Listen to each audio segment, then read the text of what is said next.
Halo teman-teman, perkenalkan kami dari kelompok 2 PBL AM3A Pagi. Kami akan menjelaskan mengenai penjurnalan pajak. Sebelumnya, kami akan memperkenalkan diri. Saya Tari. Saya Rahel. Saya Lutfia. Saya Marisa. Saya Najwa.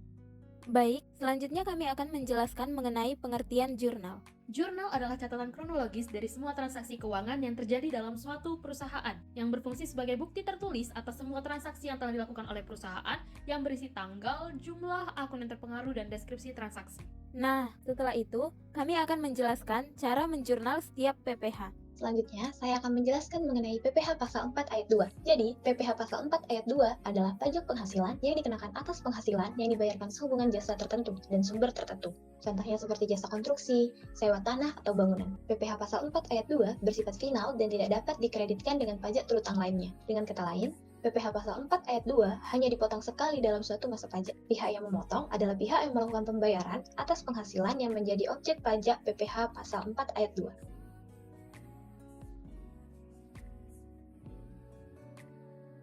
Baik, sekarang kita masuk ke dalam pajak penghasilan pasal 21. PPh pasal 21 adalah pemotongan pajak atas penghasilan sehubungan dengan pekerjaan, jasa, atau kegiatan dengan nama dan dalam bentuk apapun yang diterima atau diperoleh wajib pajak OP dalam negeri. Wajib dilakukan oleh pemberi kerja, bendahara pemerintah, dan lain sebagainya.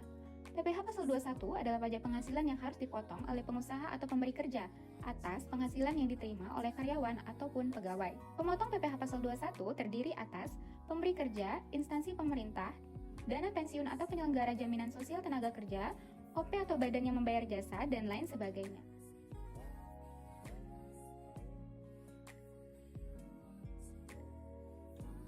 Selanjutnya, PPh Pasal 22 Impor adalah pajak penghasilan yang dikenakan atas kegiatan impor barang. PPh ini dipotong atau dipungut oleh Dirjen Bea Cukai saat barang masuk ke wilayah pabean Indonesia.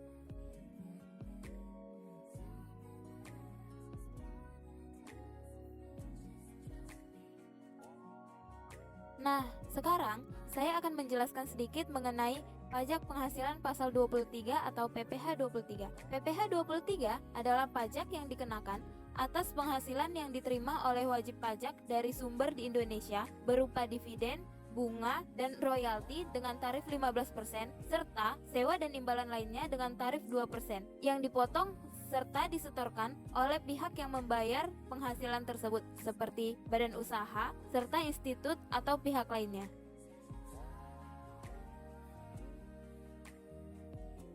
Selanjutnya yaitu pajak pertambahan nilai atau PPN. PPN ini adalah pajak yang dipungut oleh wajib pajak badan, dan pengusaha kena pajak atau PKP atas transaksi jual beli, barang kena pajak atau jasa kena pajak, BKP atau JKP. PPN ini memiliki tarif umum sebesar 11%, di mana PPN masukan adalah di saat PKP yang membeli atau menerima BKP atau JKP, dan PPN keluaran yaitu sebaliknya, PKP menjual atau menyerahkan BKP atau JKP.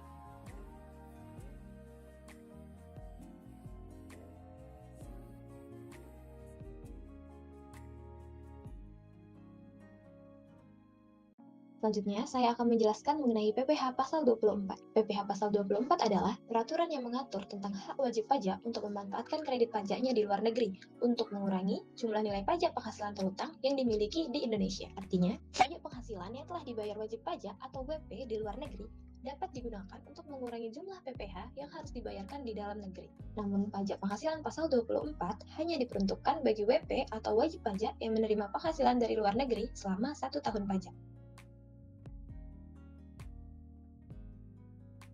Kemudian, kita akan masuk ke dalam PPh pasal 25. PPh pasal 25 adalah pajak yang dikenakan kepada wajib pajak atas penghasilan yang didapatkan dan dibayarkan secara angsuran ataupun dicicil. Tujuan pembayaran pajak ini dilakukan secara angsuran karena untuk meringankan beban WP. Pelunasan dari PPh pasal 25 ini paling tidak harus lunas dalam kurun waktu 1 tahun. Untuk pembayarannya harus dilakukan sendiri dan juga tidak boleh diwakilkan. Sebagai penutup, pemahaman tentang penjurnalan pajak adalah langkah penting dalam memastikan keakuratan laporan keuangan dan kepatuhan terhadap peraturan perpajakan. Dengan menerapkan proses penjurnalan yang benar, perusahaan dapat meminimalisir risiko kesalahan, mengoptimalkan manfaat pajak, dan menjaga kredibilitas di mata pemerintah dan pemangku kepentingan. Semoga video ini membantu Anda memahami konsep penjurnalan pajak dengan lebih baik. Terima kasih telah menonton video ini teman-teman. Selamat belajar!